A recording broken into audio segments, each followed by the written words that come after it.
আসসালামু আলাইকুম। আশা করি সবাই ভালো আছেন। বাংলাদেশে 5ই আগস্ট শেখ হাসিনা পালানোর পর রাস্তাঘাট বিশেষ করে শাহবাগ প্রতিনিয়তই আসলে উত্তপ্ত থাকছে। একটির পর একটি আন্দোলন সেখানে হচ্ছে, বিভিন্ন মহলের বিভিন্ন রকম দাবি দেওয়া। সম্প্রতি যেটি চলছে সেটি বুয়েটের শিক্ষার্থীদের আন্দোলন, আপনারা নিশ্চয়ই সেটি জানেন। সো আন্দোলন তো আসলে যে কেউই করতে পারে, এটা তার গণতান্ত্রিক অধিকার। সো তারাও আন্দোলন করছে। তাদের 3টি যে দাবি নিয়ে তারা আন্দোলন করছে, একটি দাবিতে আমার চোখ আটকে গেল এবং বিষয়টা নিয়ে চিন্তা করলাম, যে জন্যই ভিডিওটি করছি। একটি দাবি আছে এর মধ্যে যে বিএসসি পরীক্ষা অথবা হোয়াটএভার ক্রাইটেরিয়া পরীক্ষা ছাড়া কাউকে ইঞ্জিনিয়ার এই পদবিটা দেয়া যাবে না, এটার জন্য সরকারকে আইন করতে হবে। এটা নিয়ে আমার মূল আপত্তি আসলে, যে জন্যই ভাবলাম যে কিছু কথা বলা প্রয়োজন। আপনি যদি আসলে চিন্তা করেন যে কেন তাদেরকে ইঞ্জিনিয়ার বলা যাবে না, তাদের বাকি আরো 2টি যে দাবি আছে, আমি জানি না ওগুলোর ব্যাকগ্রাউন্ড কি, হয়তো বা যৌক্তিক, বাট এই দাবিটা নিয়ে আমার জোর আপত্তি আছে। কেন একটা স্পেসিফিক পরীক্ষা দেয়া ছাড়া, একটা সার্টিফিকেট ছাড়া কাউকে ইঞ্জিনিয়ার কেন বলা যাবে না? ইঞ্জিনিয়ারের সংজ্ঞাটা কি? আপনি সেই সংজ্ঞায় টেনে, ইঞ্জিনিয়ার তো নিশ্চয়ই একটি সংজ্ঞা আছে কাকে ইঞ্জিনিয়ার বলা যায়, যে আসলে ইঞ্জিনিয়ারিং করে, কোন একটা প্রসেসকে সে ডেভেলপ করে, বেটার কিছু ক্রিয়েট করে, সেটা যে কেউই করতে পারে। সো সেটা যদি ডিপ্লোমা ইঞ্জিনিয়াররা করতে পারে, তাহলে তাদেরকে ইঞ্জিনিয়ার বলতে সমস্যা কি? তারা যদি না পারে সেটা ঠিক আছে, ইঞ্জিনিয়ার বলা ঠিক না, কারণ আসলে এতে নামের যে ডেফিনেশন সেটা ব্যত্যয় ঘটে। কিন্তু তারা যদি সেটা করতে পারে, কেন তাদেরকে ইঞ্জিনিয়ার বলা হবে না? আমি নিজে যুক্তরাষ্ট্রের একটি সবচেয়ে বড় মর্গেজ কোম্পানি, ওয়ার্ল্ডের সবচেয়ে বড় মর্গেজ কোম্পানিতে চাকরি করি। এখানে আমার যেই পজিশন সেটা হচ্ছে ডেটাবেস ডেভেলপার। এটাকে ইঞ্জিনিয়ারও বলা হয়, বাট আমাদের এই অফিসে এটাকে ডেভেলপারই বলা হয়। ডেটাবেস ইঞ্জিনিয়ার বা ডেটা ইঞ্জিনিয়ার নামে কোনো পজিশন এখানে নেই, যে জন্য ডেভেলপার বলা হয়। সো ওই দৃষ্টিতে আমি একজন ডেটা ইঞ্জিনিয়ার বা ডেটাবেস ইঞ্জিনিয়ার হোয়াটএভার, যদিও ডেফিনেশনে স্লাইটলি ডিফারেন্ট আছে, বাট আমার কাজটা আসলে ডেটা ইঞ্জিনিয়ারের কাজই। সো আমি গ্রামে পড়াশোনা করেছি একটি ছোট্ট মাদ্রাসায় বাড়ির পাশে, সেটা টিনের চাল বেয়ে বৃষ্টির পানি পড়তো যখন বৃষ্টি হতো। সো ওই রকম একটা জায়গা থেকে উঠে এসেছি। এখন এরকম একটা জায়গা থেকে উঠে এসে আমি এখন আমেরিকা ইঞ্জিনিয়ার। সো এটা তো তাদের আপত্তি থাকার কথা, আমাকে কেন ইঞ্জিনিয়ার বলছে। আই ডোন্ট কেয়ার, আমাকে তারা ইঞ্জিনিয়ার বলুক বা আমার পদবি ইঞ্জিনিয়ার হোক বা না হোক, আই রিয়েলি ডোন্ট কেয়ার, কারণ এটা আমাকে এক্সট্রা কোনো বুস্ট আপ দেয়নি। ইঞ্জিনিয়ার, আপনারা বুয়েটে পড়াশোনা যারা করে তারা নিঃসন্দেহে মেধাবী, কারণ বুয়েটের ভর্তি পরীক্ষা আসলে মেধাবী না হলে ওখানে টেকা, এটা প্রায় অসম্ভবই বলা যায়। ওরা মেধাবী। সো নিজেদের এই মেধা প্রমাণ করার জন্য দরকার নাই তো রাস্তায় নামার, আরেকজনের পদবি কেড়ে নেয়ার, আরেকজনের টাইটেল কেড়ে নেয়ার। সে ইঞ্জিনিয়ার, আপনি ইঞ্জিনিয়ার, যদি ডেফিনেশনে সে ইঞ্জিনিয়ার হয়। এটি আসলে এই বুয়েটে পড়লে বা ঢাকা ইউনিভার্সিটিতে পড়লে এক ধরনের চর্বি জমে মানুষের শরীরে, এটা কিন্তু সত্যি কথা। এবং এটার ব্যাকগ্রাউন্ড কি আই ডোন্ট নো, বাট জমিদার প্রথা থেকে উঠে আসা একটি প্রজন্ম জাতি তো আমরা, আমাদের মধ্যে এই গোলামি জমিদারি ভাবটা সবসময় ছিল, আছে, থাকবে, এটা অস্বীকার করার কোনো উপায় নেই। সো আমি বুয়েটে পড়ছি, আমি ইঞ্জিনিয়ার হবো, আর কেউ ইঞ্জিনিয়ার হতে পারবে না, it doesn't work like that. এভাবে ভাবাও ঠিক না, কারণ আপনার প্রিভিলেজ ছিল, আপনি আপনার মেধাটাকে সঠিক জায়গায় মূল্যায়ন করেছেন বলে আপনি হয়তো বুয়েটে ভর্তি হতে পেরেছেন। বুয়েটে ভর্তি না হয়ে হয়তো গ্রামের কোনো নর্মাল ইঞ্জিনিয়ার, মেকানিক্স, তার মধ্যে বাস্তব ওয়ার্ল্ডের জ্ঞান বা কোনো কিছু তৈরি করার জ্ঞান বা স্কিল আপনার চেয়ে বেশি থাকতে পারে। সো এটাকে এইভাবে দেখাটা আসলে আমি যৌক্তিক মনে করি না। কিছুদিন আগে এক বাংলাদেশি এখানে ব্যবসা করেন, দোকানদারের সাথে কথা হচ্ছিল। সো তিনিও হাস্যরস করে বলছিলেন, আমেরিকা আমার মতো অনেকেই বাংলাদেশি এরকম ইঞ্জিনিয়ার আছে বিভিন্ন কোম্পানিতে। সো তিনি বলছিলেন যে কি কোত্থেকে আসে বাংলাদেশ থেকে পোলাপান এসে এখানে জিএম ফোর্ডের মতো কোম্পানিতে, শুনি 2 দিন পর ইঞ্জিনিয়ার, কোটটাই লাগায় ঘুরে। আমার ওরা কিছু বলিনি আমি, বাট দেখেন আসলে আমাদের মাইন্ডের অবস্থা দেখেন।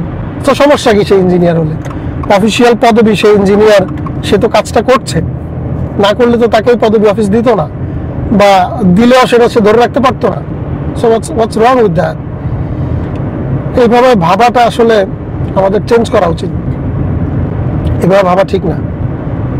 যার যে যোগ্যতা আছে সেই যোগ্যতায় তার জায়গায় সে আসীন হবে, টুডে অর টুমরো। এটা নিয়ে আসলে আপত্তি করার কিছু থাকার কথা না, আপত্তি করাও ঠিক না। দুঃখিত, আমি রাস্তায় আসলে গাড়ি চালাচ্ছি, আজকে ট্রাফিকটা একটু গোলমেলে, সো প্রবলেম হচ্ছে, সেজন্য ক্ষমা চেয়ে নিচ্ছি।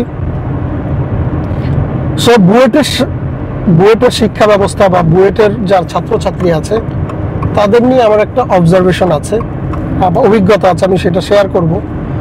সেটাই ভিডিওর মূল লক্ষ্য। আসলে বুয়েটের শিক্ষার্থীরা কেমন, টাইটেল দেখে হয়তো অনেকেরই আপত্তি লেগেছে যে আমি এই টাইটেল বা এই থাম্বনেইল কেন ব্যবহার করলাম। বুয়েটের আবরার ফাহাদ যখন মারা যায় ছাত্রলীগের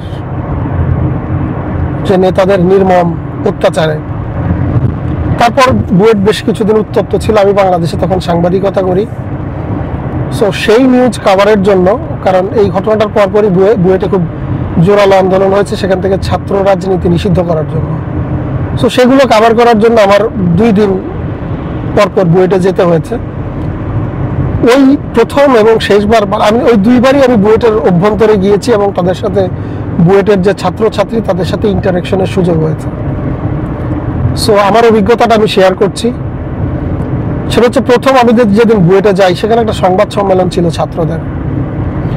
সো বুয়েটে সেই সংবাদ সম্মেলন হবে, সেখানে একটি ক্যান্টিনের অ্যাড্রেস দেওয়া ছিল। সো বুয়েটের তো আসলে ভেতরে কি অবস্থা সাধারণ মানুষ খুব একটা যায় না, আমরা লোকেশন চিনি না। সো সেই লোকেশন জানার জন্য বেশ কিছু ছাত্রের সাথে আমার কথা বলতে হয়েছে, যেটা কোন দিক, কারণ বুয়েটের ভেতরে ক্যাম্পাসটা বেশ বড়, তো জায়গাগুলো কনফিউজিং। সো যখন কাউকে জিজ্ঞেস করলাম বা করতাম, কয়েকবারই জিজ্ঞেস করতে হয়েছে লোকেশনটার বিষয়ে, কোথায় সংবাদ সম্মেলনটা হবে। আমি আপনাকে বলছি যে বুয়েটে আপনি যদি সাধারণ মানুষ, সাংবাদিক যেই যায়, একটা কুকুরের দাম আছে বুয়েটে, আপনার দাম নেই, বিশেষ করে সাংবাদিকদের। আমি তুচ্ছ তাচ্ছিল্য যেভাবে পেয়েছি, যে মাত্রায় পেয়েছি, সেটা বলে এখানে নিজে বিব্রত হতে চাই না, তাদেরকেও বিব্রত করতে চাই না, বাট এটা ঘটেছে আমার সাথে। আমি খুবই অবাক হয়েছি যে এইরকম তুচ্ছ তাচ্ছিল্য কেন, কিভাবে করে। আমি ডোন্ট কেয়ার, আমি একটা সাংবাদিক, টেলিভিশনের বুম, টিভি সবাই চেনে বাংলাদেশে। দে জাস্ট, তারা যেভাবে ব্যবহার করলো আমার সাথে, ও মাই গড, আমি চিন্তা করলাম কাদের নিউজ কভার করতে এসছি। পরের দিন গিয়েছি, সেম ঘটনা। ওই দিন লোকেশনের বিষয়টা ছিল না। সো যেদিন সংবাদ সম্মেলনটা কভার করতে গিয়েছি, লোকেশনের তো এই বিষয়টা হলো। শেষ পর্যন্ত তারা একটি স্থাপত্যের মতো একটি শহীদ মিনার টাইপ একটা জায়গা আছে, শহীদ মিনার নয়, মানে ওই রকম একটা স্থাপত্য আছে বুয়েটের একটা কোনায়, সেখানে সংবাদ সম্মেলনটা করেছে। অনেক টেলিভিশন সেখানে উপস্থিত ছিল। সো এই দুর্ব্যবহারটা তারা সব সাংবাদিকের সাথে করেছে, কম আর বেশি। আমি অবাক হয়েছি, এবং আমি কয়েকজন সিনিয়র সাংবাদিকদের সাথে যারা কাজ করে দীর্ঘদিন আমার চেয়ে বেশি সময় ধরে, তাদের সঙ্গে কথা বলেছি, বা এদের ব্যবহার এমন কেন, কয় ভাই এরে এমন, এরে elite. Just think about it. তারা বুয়েটে চান্স পেয়েছে, তারা মানুষকে মানুষ মনে করে না। এবং আমি এটা বলছি, জোর গলায় বলছি, আমি এটা একজনের কাছ থেকে না, অন্তত 2 দিনে আমি বেশ কয়েকটি ঘটনা ঘটেছে আমার সঙ্গে, বাকিদের সঙ্গে অন্তত 10টি ঘটনা আমি বলতে পারি যে ঘটেছে, আমি দেখেছি, আমি শিকার হয়েছি 10টি ঘটনা, যে তারা মানুষকে মানুষই মনে করে। মূল্যের একটা ছাত্রের কাছ থেকে পাইনি, ভালো কেউ আছে, অবশ্যই আছে, হয়তো আমি তাদের সাথে তাদের সাক্ষাৎ পাইনি, বাট মোটা দাগেই ঘটনাটি ঘটেছে। এবং আপনি যে কোনো সাংবাদিক যারা বুয়েট কভার করেছে, কখনো বুয়েটের ছাত্রদের সাথে ইন্টারাক্ট করেছে, আপনি জিজ্ঞেস করতে পারেন অভিজ্ঞতাটা কি। সে যদি সত্যবাদী হয়, এর ব্যত্যয় কিছু বলবে না, এর ব্যতিক্রম কিছু বলতে পারবে না। কারণ আমি আরো কয়েকজনের সাথে কথা বলেছি, এমন কেন করে। ওই যে চর্বিটা জমে, ইটস নট ফেয়ার। আমরা তাদেরকে সম্মান করতে চাই, তারা সম্মানের জায়গায় থাকুক, সেটা আমরা চাই। আজকে আবার ফেসবুকে দেখলাম এক সাংবাদিক একটা পোস্ট করেছে, বুয়েটের ছাত্ররা যে আন্দোলন করছে সেখানে নানা রকম placard, festoon, banner, slogan তারা দিচ্ছে, এগুলো প্রদর্শন করছে। সেখানে তারা একটি সূত্র, I don't know what does it mean, একটা সূত্র দেখাচ্ছে যে ডিপ্লোমা ইঞ্জিনিয়ারদের উদ্দেশ্য করে বলছে এটা সলভ করে দেন। আমি দেখেন তাদের দাম্ভিকতা, দেখেন কিভাবে মানুষকে ছোট করার এই যে একটা প্রবণতা। এই যুগে এসে, এই এআই এর যুগে আপনার নলেজ, আপনার ইন্টেলিজেন্স, আপনার মেধা, I don't give a shit. I have ChatGPT, I have all other generative AI model. আপনার এগুলোর কোনো প্রয়োজন নেই আমার। আপনি যদি এতটা অহংকারী হন তাহলে আমি এই কথাই বলবো।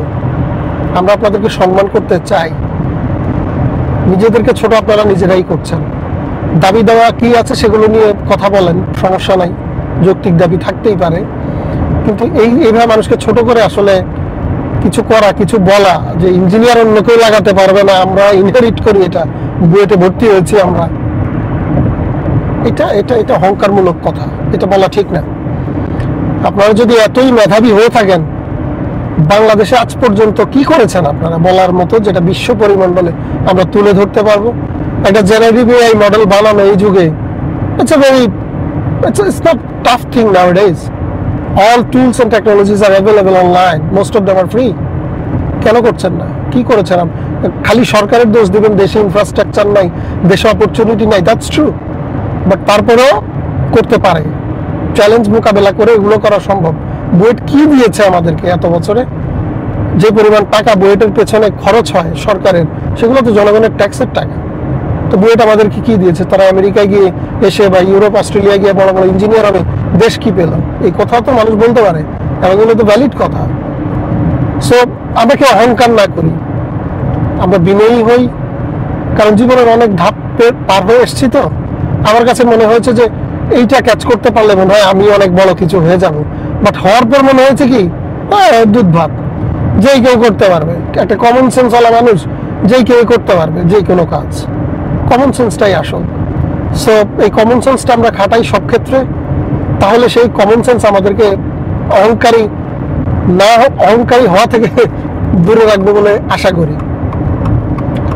বুয়েটের সবাইকে আমি বলতে চাই, আপনাদের সঙ্গে আমাদের কারো কোনো শত্রুতা নেই, বা আমি ব্যক্তিগতভাবে আপনাদের শত্রুও মনে করি না, আপনাদের খারাপ চোখে দেখতেও চাই না। বাট যেগুলো বললাম এগুলো সবই সত্য, এগুলো নিজে শিকার হয়েছি, বা মোটা দাগে এই বিষয়গুলো মানুষ জানে, এগুলো চাঞ্চল্যকর কোনো কথা না, তথ্য না। সুতরাং বুয়েটের শিক্ষার্থীদের আবারও বলছি, আপনারা অহংকারী হবেন না, বিনয়ী হন, তাহলে কেবল মানুষের কাছ থেকে আসলে সম্মান পাবেন। অহংকার করার কিচ্ছু নেই। আপনি অপরচুনিটি পেয়েছেন বুয়েটে পড়ার, ইটস গুড। আমরা এটার জন্য আপনাদেরকে অভিনন্দন জানাই। সেভাবেই এটাকে চিন্তা করেন। আপনি একটা ক্লাসে উঠে গেছেন, অন্য কাউকে সেই ক্লাসে উঠতে দিবেন না, it's not a good approach, it's not a right approach. So সবাই ভালো থাকবেন, আন্দোলন আপনারা করতে থাকুন আপনাদের যৌক্তিক বিষয়গুলো নিয়ে, বাট অযৌক্তিক বিষয়গুলো এখান থেকে তুলে ফেলুন, এবং অহংকারী হবেন না। একটা মানুষের চূড়ান্ত পতনের আসলে লক্ষণই হচ্ছে অহংকার, এটা করবেন না। ধন্যবাদ সবাইকে, ধন্যবাদ, ভালো থাকবেন আপনারা।